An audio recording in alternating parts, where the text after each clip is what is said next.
Hello అండి అందరికి. రీసెంట్గా పాకిస్తాన్లోని పాక్ ఆక్యుపైడ్ కాశ్మీర్లో పెద్ద ఎత్తున అక్కడున్న ప్రజలు పాకిస్తానీ ప్రభుత్వానికి వ్యతిరేకంగా చాలా పెద్ద ఎత్తున నిరసనలు అయితే చేపట్టడం జరిగింది.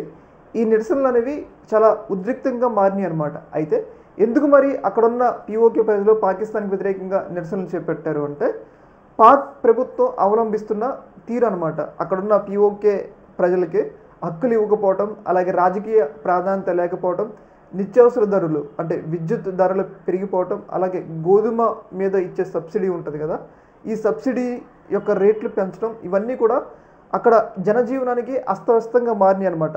పాక్ ప్రభుత్వం అవలంబిస్తున్న తీరుతో పీఓకేలో ప్రజలు తీవ్రస్థాయిలో ఇబ్బంది పడుతున్నారనమాట. అయితే వీటన్నిటిని తగ్గించాలి, తమకు హక్కులు కల్పించాలి, రాజకీయ ప్రాధాన్యతను కల్పించాలి అని చెప్పేసి అక్కడున్న ప్రజలు పెద్ద ఎత్తున పాకిస్తాన్ ప్రభుత్వానికి వ్యతిరేకంగా నిరసనలు అయితే చేపట్టడం జరిగింది.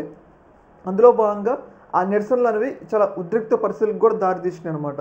ఏదేమైనా కానీ మొదటిసారిగా వాళ్ళు పాకిస్తాన్ ప్రభుత్వానికి వ్యతిరేకంగా నిరసన చేపట్టారు కాబట్టి, వాళ్ళు ఈ నిరసనలు చేపట్టడానికి వెనక ఉద్దేశం ఏంటంటే, మనం చూసుకుంటే మన భారతదేశ ఆధీనంలో ఉన్న పాకిస్తాన్లో ఇక్కడున్న ప్రజలు ఈ పీఓకేలో ఉన్న ప్రజల కన్నా చాలా బాగా జనజీవనాన్ని కొనసాగిస్తున్నారు అనమాట. కానీ వీళ్ళ జీవనం అనేది అస్తవ్యస్తంగా మారింది.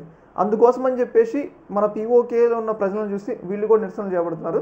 వీళ్ళలో చాలామంది కూడా మమ్మల్ని భారత్లో కలపండి, హక్కులు ఇవ్వకపోతే అని చెప్పేసి కూడా అక్కడున్న పాకిస్తాన్ ప్రభుత్వాన్ని అయితే డిమాండ్ అయితే చేస్తున్నారు. ఏదేమైనా కానీ పాకిస్తాన్ ప్రభుత్వం ఒకవైపు బెలుచిస్తాన్తో తీవ్ర ఇబ్బందులు పడుతున్న సమయంలో ఇప్పుడు పీఓకేలో కూడా తీవ్రమైన ఇబ్బందులు పడాల్సిన పరిస్థితులు అయితే ఏర్పడుతున్నాయి అనమాట.